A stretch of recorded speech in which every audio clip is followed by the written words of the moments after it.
Welcome back to HGG 2019, and hello, Derek. How are you doing today? Hey, Falk, I'm doing very, very well. It's nice to be back with the boys doing global games once again for my second year in a row, your third year now. And yeah, I'm excited Yeah. to get casting some Hearthstone. Yeah, I think it's fair to say that HGG is a tournament that's very close to all of our hearts, those of us casting this, because, I mean, for me, 3 years ago or 2 years ago, it was my first big event with Blizzard. I think for you, it was one of your first big events as well, at least with Blizzard. That's right.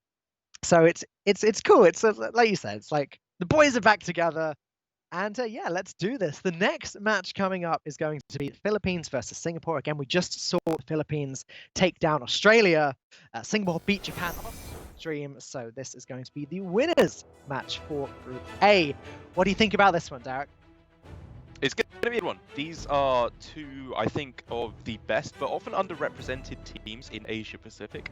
Obviously, with Singapore not having any players in Grandmasters at the moment, that's obviously the big benchmark, how well you're doing as a country. Whereas, of course, the Philippines has stars in Grandmasters. I think that's not representative of how Singapore are as a team, with Sequinox and Lambi series being the two players for Singapore. I think they are two very, very strong players indeed. With Lambi series being one of the kind of old school, very strong ladder grinders, even if he hasn't been able to turn that into a good tournament performance. Whereas Sequinox, personally, I feel like is the star player from Singapore. Yeah, I think that's absolutely fair to say. And Sequinox is always someone we've loved talking about in HGG specifically, because he was often the player that came in with the wackiest decks each week. Way back when, and I can't even remember if this was last year or the year before, when Sequinox introduced us to Shadowwood Horror Priest for the first time with Pint Size Potion. I think it must have been 2 years ago, and we were laughing at it and like what the heck is this? And then suddenly the next week the deck is just meta and like top 100, several top 100 legends, etc. Himself and Lambi series are already teammates. Sequinox told me the two are very, very comfortable playing together already. And as far as their lineup go, unlike what we saw from the Philippines earlier on, Singapore aren't targeting anything specific. It's pretty much just cookie cutter. This is the best lineup, but they've brought Highlander Paladin instead of Hunter because the deck is more fun to play. Is that their words? Yep, because it's more fun. I mean, it is a pretty fun deck, and I can agree with you. Singapore, it does seem like they just got very much vanilla, kind of 4 relatively aggressive decks to be moving forward with, which I think, over the entire history of Hearthstone, has always been a pretty good way to go. So I expect good things from them coming into the series. All right, well, the first match kicking off, it's going to be that N'Zoth Warrior that we saw struggle a little bit in that previous series for the Philippines up against Combo Priest. And again, as we established in the previous series, as Gia told me briefly in a little chat last week, Philippine strategy was to target Combo Priest and Tempo Rogue. But she did say that she did find that the Warrior wasn't quite teched as well as it could have been against the Priest. Yeah, looking at their list, I don't believe they have a copy of Silence knocking about in there either, which can be very, very nice to obviously give you a little bit of extra fight back against the Priest. It's just a very standard version of Warrior overall. Only one League of Wrath as well. I do agree, it seems like a slightly more anti-control version of the N'Zoth Warrior with Hakar, Elysiana, and the youthful Brewmaster, with a little bit of the anti-aggro taken out. And a pretty nice start here from Sequinox. He's got his board, he's got his Light Warden, he's got his Tolvu and Nephset, and even Blade Master ready to go. So we might be seeing a bit of a punchy start from Sequinox very soon. Yeah, over the Circle of Healing there. What on earth is this? This is pretty much the dream against Warrior. The only thing that he's missing now is, as always, a Northshire Cleric, or really just any way to draw through his deck with an Acolyte of Pain would work pretty well as well. Because I find up against Warrior, you want to do one of two things. It's either turn your entire deck into Draw Engine, that's like the dream scenario, or make very, very high health minions like this. I think the Blade Master and the Injured Olvir is a very strong start for Sequinox, which could just get a blowout victory with the Divine Spirit plus Topsy Turvy. I wonder. That's true. I mean, just looking at this hand now, We did see in the previous series, one of the players from Australia, I think it was Frosty, did make a big 18-18 minion on like turn 3 or turn 4, but it was deadly shotted away. So, you know, those early explosive starts can go wrong, but it shouldn't be too difficult for Sequinox to play his resources a little bit more sparingly than that. I mean, damage coming out from the Light Warden immediately anyway. Yeah, I think after some deliberation, this definitely feels like the play to me. There was, I guess, some consideration for Topsy-Turvy coming down on this turn for either a higher attack Tolvir or a higher health Light Warden, probably more likely to give him a bit more survivability. But I do agree that you want to save it for that Divine Spirit.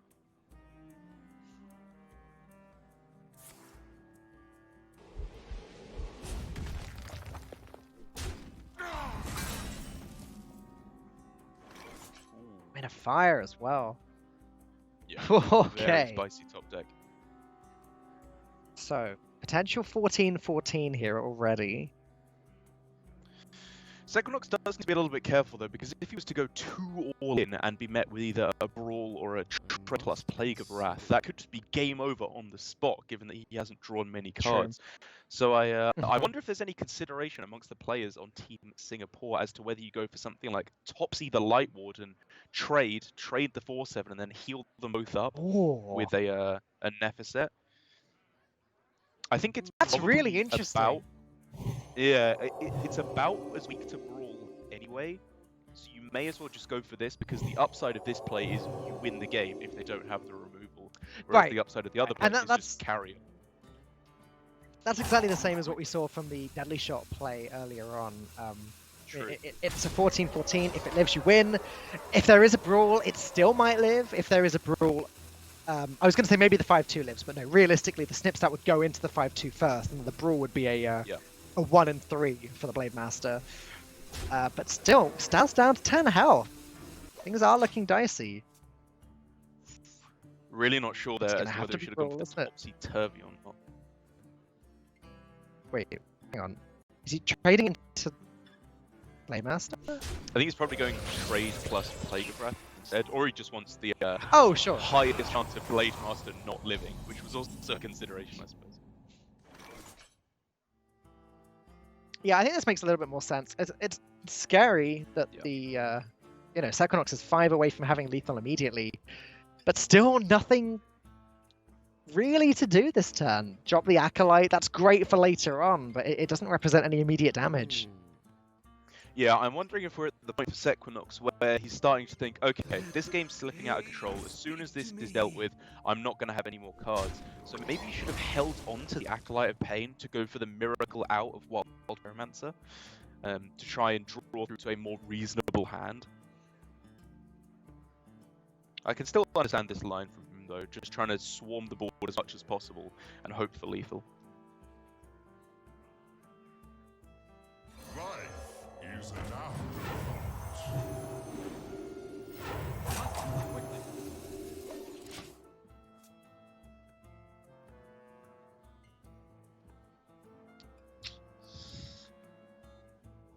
So Dynamatic doesn't quite...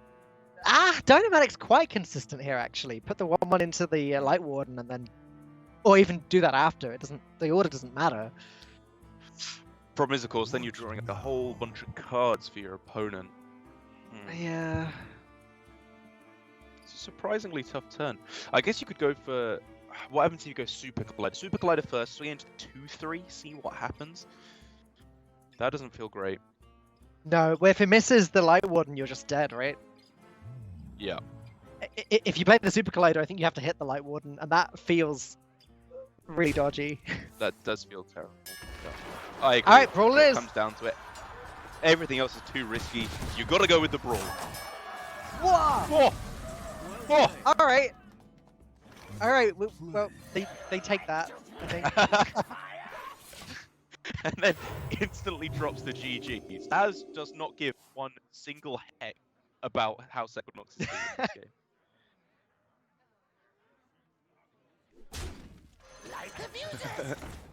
There really is no way back into this. Is there? That's, I guess, one All summary. the debate. That is. Yeah. Sorry. Oh, just, oh, wow. Okay. oh. I was going to say, all the debate around GG being BM and Staz just throws it down. But now Sequinox, there is truly karma in the world, it would seem, is able to top deck the perfect one Samdi, which is the only way back in. I got you, friend. Well then. Alright, so Shield Block, Shield Slam, and Hero Power does deal with one Samdi, unfortunately for Sequinox. I guess Armet could do some serious work if drawn here and played alongside all 4 of the 1-drops. That's the draw. Or like, you know, maybe Psychopomp into getting another one Samdi is where we're at. Okay, okay.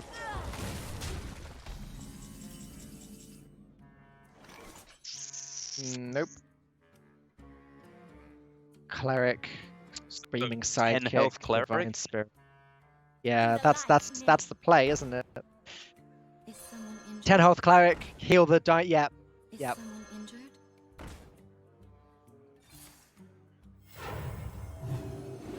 All in here for Sequinox, and I fully agree. Without the miracle top deck as we were talking about, this is pretty much his own chance. So close to being perfect. If only there was a circle in the hand here. Ah, okay.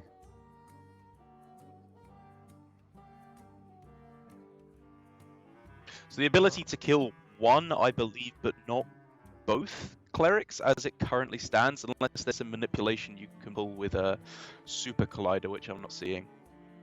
I don't think so. Oh no, there is. Either. Super Collider into the 1/5. Super Collider into the 1/5. That gets there, right? No. No, not quite. No, not quite, yeah. No, not quite. Okay. And because of that, yeah, I agree. Let's cross the cards. Get through to that second roll to try and clear off this. Back on 25 health, so Staz isn't in any immediate danger.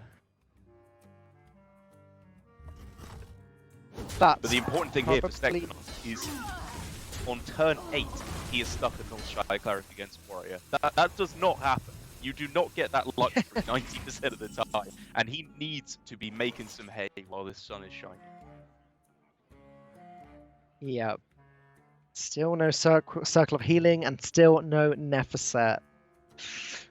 They are the 2 cards that Sequinox is desperately looking for right now. Even a second Divine Spirit wouldn't be good enough. Yeah.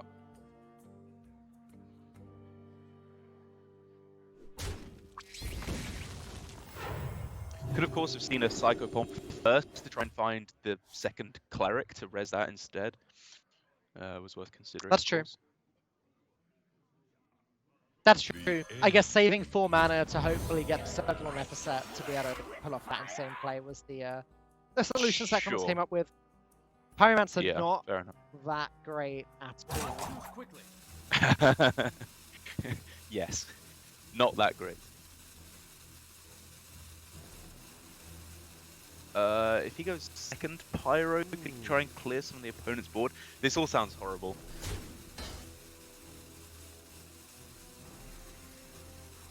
I mean, clearly Sequinox was going for some kind of a play of res a high health minion like the Tolvir, the Blade Master, or Bonsandi itself. But it seems that he didn't really account for the Wild Pyro because he really wanted to play that Divine Spirit in a fire, but just wasn't given the liberty to now.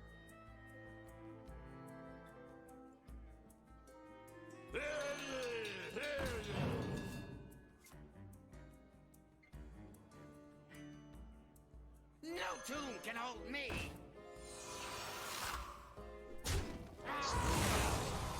No tomb can hold me. With fire. Well, now Staz just methodically gets through this board bit by bit, and the one thing that we can confidently say about Priest is that when Priest has nothing on the board, they aren't dealing any damage to you. I will concur with that, and it does now mean that Wild Pyro is literally the only avenue at this point, I think it's fair to say, back into the game for Sequinox. Mhm. And it's a pretty strong Pyro, to be fair. He can do a powerful play on this turn. I just don't think it's the game Staz 3 winning cards. play. Oh, I know. Sorry, yeah, with the Topsy, yeah. It's good. It is good. But as we can see, Reckless Mummy, Dynamatic, both available in Staz's hand. Oh yeah. That board being cleared right up again. Was there any heal Divine Spirit play could have gone for instead? Yeah, I don't think we've won anyway with Dynamatic Empress. This game has gone on for a lot longer than we expected, I think, after that early game when Staz put down that GG. Sequinox getting that Bomb Summoner off the top is sort of what saved him for a few more turns, but it looks like that well's dried up. Yeah, he's holding on to the Amit here to make 2 big 7 or 14 health minions, but it's not going to be enough, even if he does find it in the next card or 2.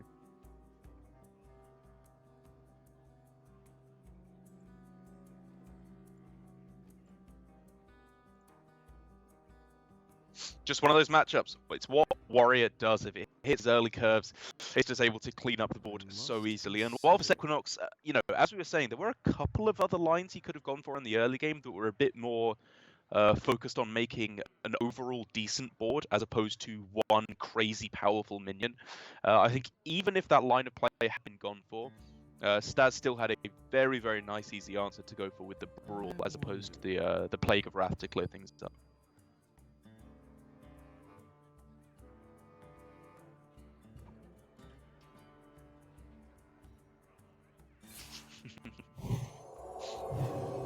Oh, the classic play. Give your opponent's Acolyte plus 2 health. There's the Neverset. About 4 turns too late along with the circle, but hey ho. Yeah, you don't get through this.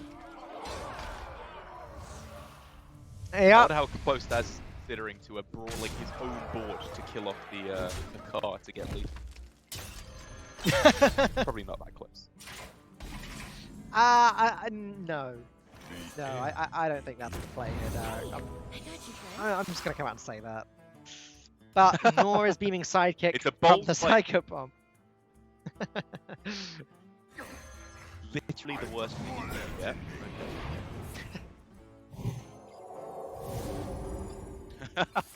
Job done.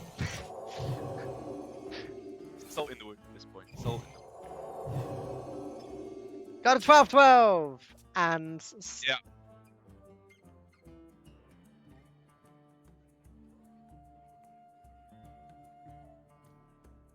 No tomb can hold me.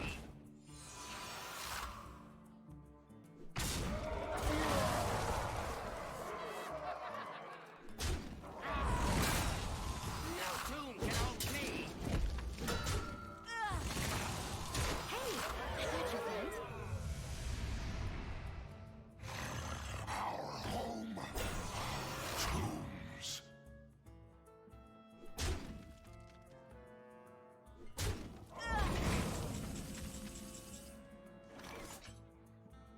You have bested.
We're back. You're back. Sorry for that abrupt ending, but at the end of the day, obviously the priest was taken down by the warrior, and we are ready to move into game number 2. That game went on a lot longer than it should have done, Derek. I'll tell you that. I think that was technology telling us, Equinox should have conceded by now. Yeah, I can agree Yeah, with that. It's just one of those. The warrior either wins or loses right at the start of the game. The warrior won right at the start of the game, but it just went on forever anyway. Here we go. Now we're going to see Gia on her token shaman up against Lambi series, also on the token shaman. Now, Derek, I don't know if you saw earlier on the broadcast when I said this to Lorinda, but Gia told me that you coached her on how to play token shaman. Is that true? Yes, I did. It was a depressing experience for me because I realized, despite playing, I think, like 500 games of this deck at this point, I've actually learned nothing. It was just mulligan for the good cards and play them when you can. Well, I mean, to be fair, what Gia did say was that you taught her to draw the spirit. I did. Told her to draw the spirit, and so she did, and yeah. That's what she said you taught her. Interestingly enough, like I think we were actually at, like, kind of a similar level with the deck because Gia's Hearthstone instincts are far superior to mine, but I've played a lot more of this deck, and we disagreed on a couple of things. Like Gia was a keep Desert Hare gamer, whereas I've been, for the most part, despite a couple of matchups, only keeping Desert Hare with the Evolve as well. I think it's a very weak card without that, but I think there's definitely some argument that could be made on either side there.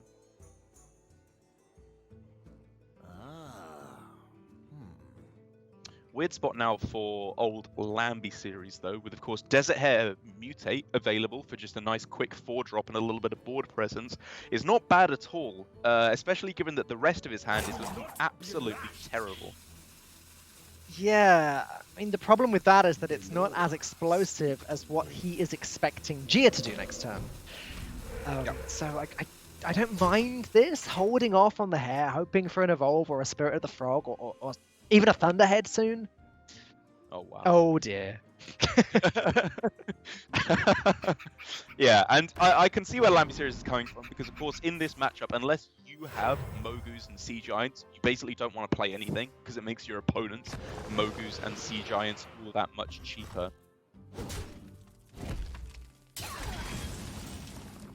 But it is just a pretty unfortunate situation when you, of course, can't read your opponent's hand that well, and Lambi has no idea whether there were any Mogus or Sea Giants, so he made the play around that, and it did not work out. Well, Lambi is able to sort of make his own Hare evolve this turn, at least, by mutating 2 of these minions. Annoying Module's not bad. Not quite as good here as it is in Battlegrounds, but not bad. Yeah, why did he play it unmagnetized? That's such a throw. Look, this broadcast has to be filled with Battleground references. Everyone's playing. For my glory. Some people are playing it. Some people are still degenerate ladder grinders who will remain unnamed. I will not be rushed. Still wondering, of course, how to squishy up this board, because trade into the 4-2 makes, at first glance, a pretty good amount of sense, just to make sure that it has to trade into the 2-4 and die in the process. But after some consideration, Lambi series, I think, comes to the conclusion I was thinking of there are too many unknown variables. You have no idea if it's going to work out that way, so you may as well just take a better Bloodlust next turn.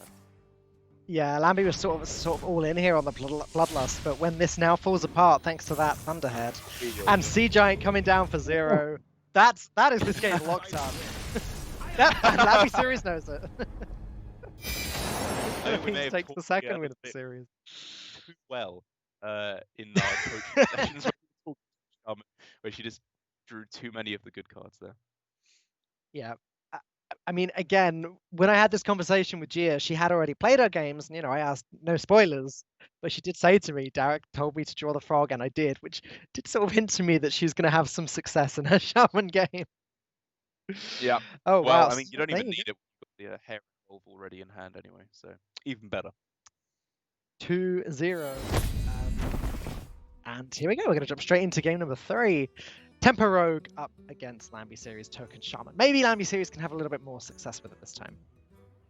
Yeah, didn't get to see the mulligan, unfortunately, for this one, but it is in my opinion, a pretty interesting matchup because the way that Rogue shakes out is, at the moment, it feels to me like Rogue does most of its broken stuff in response rather than proactively, as it currently stands, with Vendetta being an absurdly powerful card, the Rush off of Fence, and obviously Backstab being a universally powerful card. And a lot of that lines up actually pretty well against the way that Shaman develops. If they don't hit the uber powerful starting hand, you know, Hair, Double Mogu, Evolve, Sea Giant, Rogue has a lot of answers with Vendetta's Sap Backstab. While you say all that, that's a 6/6 Edwin. That's quite proactive. A 3-mana 6/6, yes, it's true. Yeah. And not all that much Lambie can do about it just yet. That's going to change soon, though. But Gia should get some free hits in. Ooh, greeting the Mogu Flesh Shaper with the Mutate. I agree with this very strongly as well. I think that at this point, going for a 4-drop out of a 2/1 is not ambitious enough when you have the Voltaic Burst and Mogu in hand. Thanks to the, what was it? Is it 30% chance that Gia got a reborn minion from another class? Yeah, I think it's exactly. Immediately. Yeah, 4 out of the 12 options are class cards, I think. Okay. That might be wrong, but yes, around 30%. But now Lambie can make a real comeback here with, as you said, that Mogu with the Mutate he'd held on to. Yeah, I love holding on to the Voltaic Burst here as well because it doesn't overload and it of course allows for next turn Thunderhead plus Voltaic Burst. This is a powerful turn. That is a powerful minion. Lambie is back in this. Right, where's the sap, Gia? Not there. Not quite there. No tomb can hold me. Yeah, you'd be risking it pretty hard looking for anything off the Swashbuckler. So I think Yep. we can agree this feels like the cleanest way to clear things up. Giving up on the Edwin Dream, unfortunately, but still taking down the Mogu Mutate in itself is powerful. The Stormbringer, which has made its way into this deck a lot recently, certainly in the deck lists being played today. Does make things a little interesting as to how Lambie should approach this, because of course you know Voltaic Burst this turn does deny the Stormbringer next turn, but I think I can agree. Playing out the Thunderhead without the Voltaic Burst is denying yourself too much potential value just in case they have an answer to it, and you're not playing nothing at all this turn, so don't worry about the Stormbringer. This is powerful. Just do it. I agree. You know, most of this deck is very low curved, so Lambie Series should hopefully get a card that he can play next turn. So no need to worry too much about next turn being a wasted turn. And also, this is a good board. Like, it should be enough to contend with what Gia's got coming up.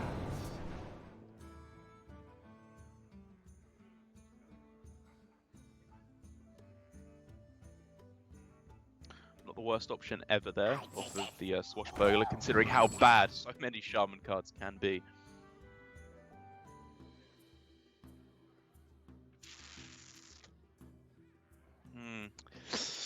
These cards are all very bad, so I was wondering if it's ever improved morale to try and hit like a Discover Spell Lackey or something like that, but I guess the life gain off of Dreamway Guardians makes more sense. Mm-hmm. Oh, second Mogu.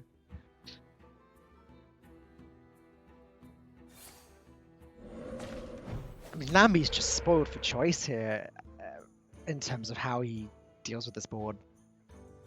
Just weapon into the 4/3 seems good to me. I think now the healing totem's been rolled, I like the Mogu on this turn. Just like trade in a 1/1, weapon into the 4/3 like you said, and then just play the Mogu. Mm-hmm. But then there is some consideration to not taking the 4 damage, because that could be one of the few ways that Lambie Series loses, is just Waggle Picks plus Leroy. Leroy is, yeah. Okay, sure. The question about the Mogu, for me at least, is do you want Mogu to turn into random legendary, or would you prefer to hold on to it for an evolve later? Maybe that's too greedy to hold on to it for an evolve later. Yeah, gonna go ahead and play it now. And in that case, the trade makes a lot of sense. Do we like this line? Wasn't it better to just trade in the... you could have gone 3/6 Thunderhead into the 4/3, get the healing value on that, and then trade away a 1/1 for a 1/1, and then just get a better Stormbringer next turn? That's true. It's small things, but you know, the difference between potentially 5 and 7 legendaries, probably slightly better, even though you're damaging your Thunderhead somewhat.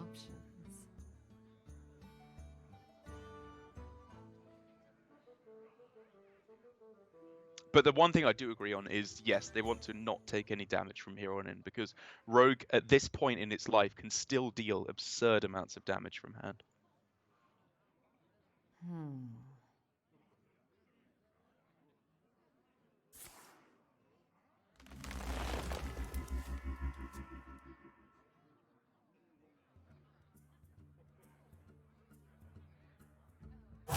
Choose soon.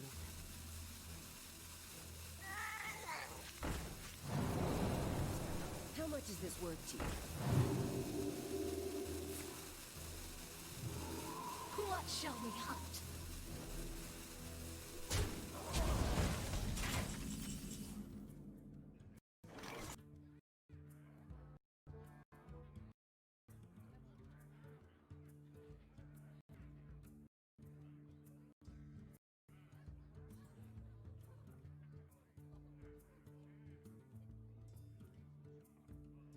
Deloa, speak to me.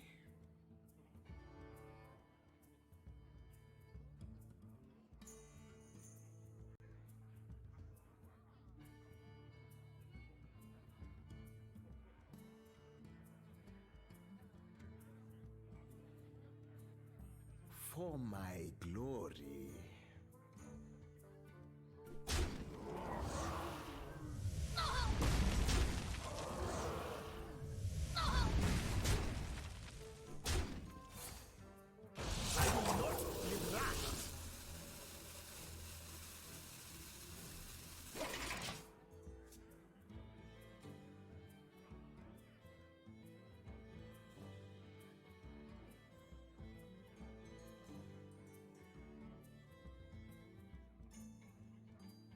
I did this!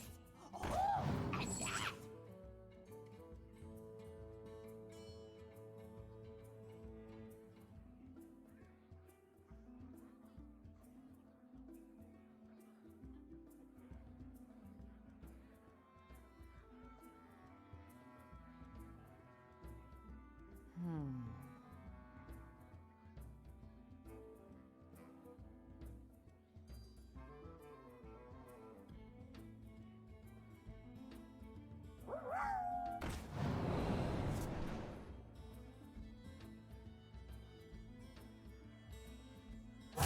Choose soon.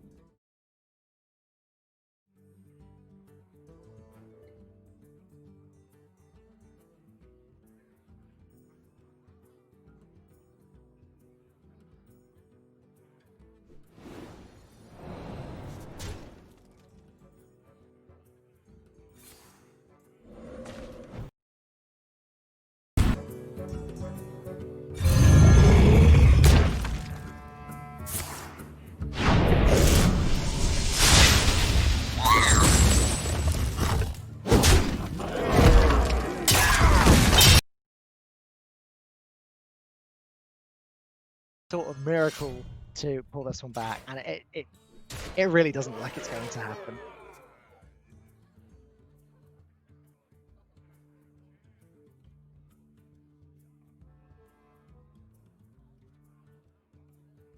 I give up. And there we go. That is the game over Lambi series does take the second game, or the third game of the series rather, up against Gia with the Tempo Rogue. The score is now 2-1 to Philippines. Once again, like the last series, Philippines managed to get that good start, but now their opponents are fighting back as the token Shaman does get the win. So still Tempo Rogue remaining for the Philippines. I don't believe that that Derek has made his way back here just yet. So he will be joining us in just a second. But yeah, Philippines, very, very strong performances throughout the day so far. Obviously, earlier on, for those of you that missed the first series of the day, the Philippines did take down Australia. Started with a 2-0 lead. Australia did make a comeback, 2 wins back in the other direction, but then Philippines did take down the series in game number 5, causing Australia to fall down into the elimination bracket where they will be facing off against Japan after this series concludes. But now, currently, we have Philippines up against Singapore. The winner of this series be the winner of Group A. Do I hear Derek? Derek returned? You may be. I'm jumping in and out. I'm like the wind. I come and I go. You can't pin me down. But yes, trying to get back on the call. Sorry about that again. Well, that's all right. We're both having a few issues here. Going to get this ironed out over the next day or so for you. Absolutely. We will have this sorted very soon. Don't even worry. Having issues is my specialty. I've gotten real good at having issues over the years. Okay, I got this on log. Okay, well that is good. Good to know. But there you go. As you can see, the tickers appeared by Singapore Shaman. So Singapore still has Highlander Paladin available, and Combat Priest. Philippines has their Rogue. And again, I mentioned that Sequinox said to me before, the reason they're running Paladin instead of Hunter is because it's more fun. That does sound like a uniquely Singapore Global Games team thing to do. Was I almost pushed over my computer? As they are players who I think are a lot of fun to hang out with. I remember in the Singapore tour stop, they were showing me around. We were having a really good time together. They're just very jovial, happy, fun to hang out with people.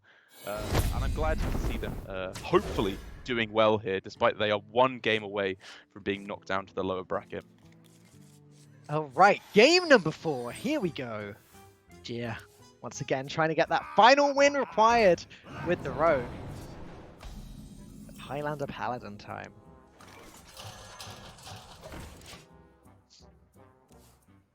What do you think of this matchup, Derek? What do I think of this matchup? I mean, honestly, I have not played that much of the Highlander Paladin deck. I played a fair bit of the Rogue. I get the impression that for the most part, the Rogue will be at a slight advantage, as it feels to be against most Highlander decks, unless they hit the Power Spike cards, which are, of course, primarily Zephyrus and Finley, of course, to be able to get that Highlander synergy rolling. But also just that's how I feel. Some of the powerful mid-game cards that you have access to, like, of course, Mysterious Challenger, if you're hitting that, even Siamat in the late game can just be the death knell for the Rogue. Yeah. That's right. I mean, for the most part, the Paladin is just playing fair mid-rangey cards. Which rogues do tend to be very good at preying on, with cards like Backstab and Lackeys and Edwin, etc. But like you said, there are the few really powerful things that the deck does have available to it, which could make all of the difference. Really tough choice now for Gia. This could be the classic alpha play of tempo questing adventurer since the dawn of time in Hearthstone. If you're playing this as a 2/2 on curve, you are an absolute don. And I think here it may be correct. The Paladin deck is relatively unreactive, all things considered.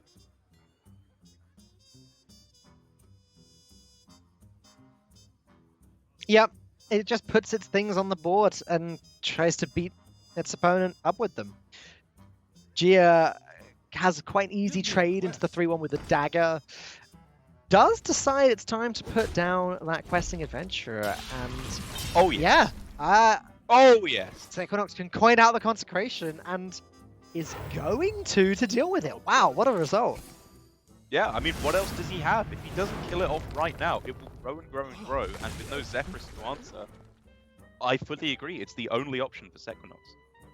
And again, I think for the Philippines, I think they take that. Like, yeah, okay, you had to clean out your consecration to Oh, deal with yeah. it. Yes, we are happy Oh, with that yes. result.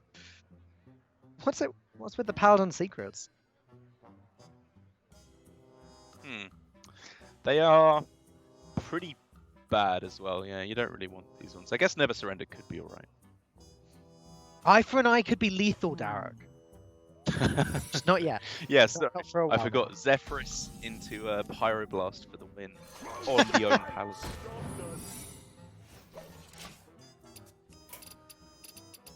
But while things are looking pretty decent at the moment for Gia on the Philippines side, obviously with her being, relatively in the lead on board, at least dictating most of the tempo, being the, I think, slightly stronger early game class, Gia's going to have to start pulling into the lead quite quickly, in my opinion, because very quickly, Sequinox is going to start curving into some pretty powerful plays. 2 Snip Snaps on turn 6, Siamat on 7, Tyrion, the classic Doctor 8, coming down on curve as well. Could be a little bit too much for Gia to stand up against, unless she finds those power cards.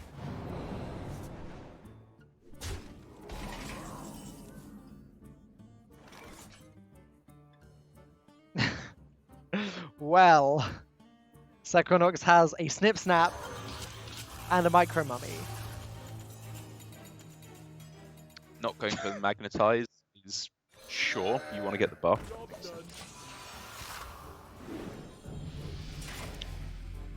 Obviously, Sequinox has the 2 secrets down. We don't know what they are, do we? Because they came from the Bellringer. We do not.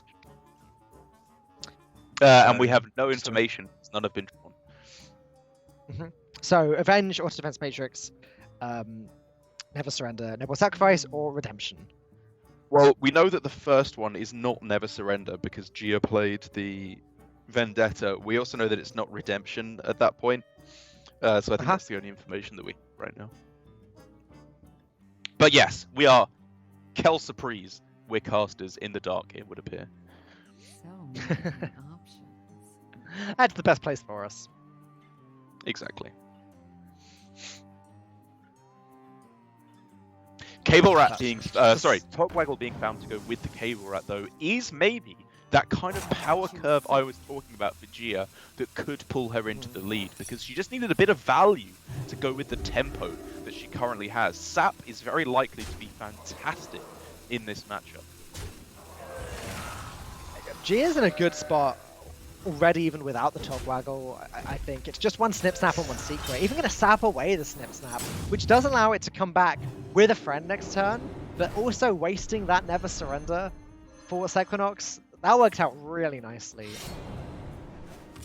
I don't know how I feel about that sap there, because I don't know. You probably don't have a good read that the Paladin has the big cards in hand. Like, it could be anything in their hand. It's a Highlander deck. It's difficult to get a hand in.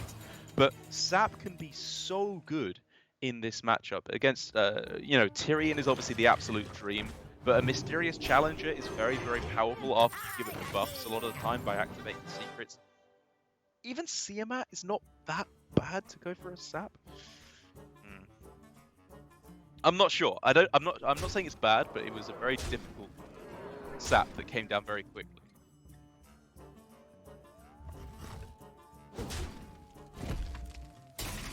And I was definitely looking at something else like stepping the Rat to get another Lackey to play on that turn, or maybe stepping the Blink Fox just to go for a bit of extra value. But I guess with the Leroy in hand, now it's looking much, much nicer to have held onto the Shadow Step.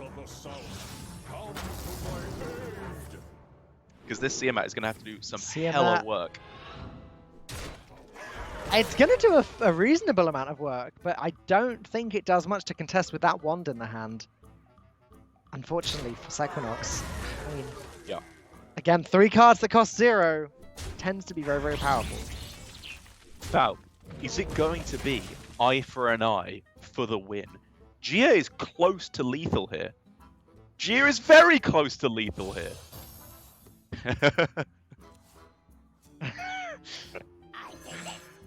All she really needs to be afraid of now is Ziliax at this point. Not just yet, but it's definitely a possibility later on. Deadly Arsenal is 6 mana, 4 damage to all minions. It's not the worst. Ooh. Consecration. Okay. Ooh. It's. I mean, Gia's other plays are probably better, or are they? Yeah. Well, the problem is that it doesn't set up lethal on the following turn, which Gia wants to do, but it plays around Ziliax more heavily, because if she goes all in Abyss face and is hit with a magnetizing Ziliax, maybe that's how the game spirals out of her control. So I think I actually probably prefer Consecration. This is a slightly different Right. line. She's going all in. She's just saying, there is no Ziliax in your hand. I don't believe in the top deck. I'm going for the win instead. But if there is a Ziliax, I mean, Backstab and Consecration probably does the job to deal with it anyway. Fair enough. Fair enough. Gia has 2 secrets down, by the looks of things, still including the Never Surrender. And that has the Ziliax. Wow. Okay. We got to a game on be our fair, hands. Ziliax on the Snip Snap cannot be backstabbed because it's taken damage. That's really interesting. So of course the secret was just played. Sequinox knows that the first one is not get down. The second one could be, however. It's a difficult turn.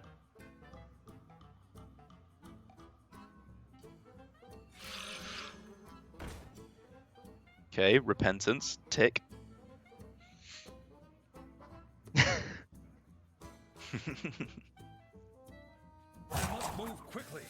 There's a lot to think about. I'm about to say eye to an eye. Eye for an eye, probably not thinking about that. Okay, it's not Noble Sacrifice, it's not Auto Defense Matrix, it's not Redemption. Okay, this line's clever. I can get on board with this. Clearing off as much as possible. And then just developing as much as possible. Yeah. But now that Backstab Consecration, Gia doesn't even need to play the Backstab if she doesn't want to. Although it makes sense to prevent that 4 extra healing. Yeah, for sure. I think Backstab that's a Consecration, pretty good back. Burglar. Ooh. There's no lethal, is there? No. Not quite. You don't I mean, it could expect be- the Consecration coming right back at you. It could be Leroy, Backstab, Consecrate, Attack Face, then Shadow Step Leroy, and that also kills the 1/1s.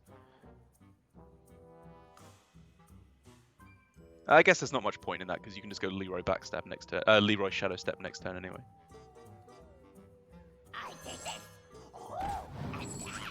Yeah, sure, I'm fine with this.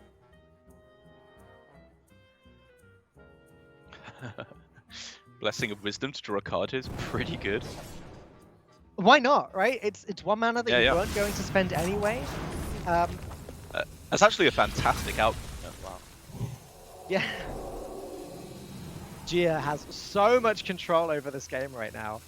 And yes, Equinox does have some taunts, but Gia's just more likely to find that second snap now, thanks to the Blessing of Wisdom. That's right.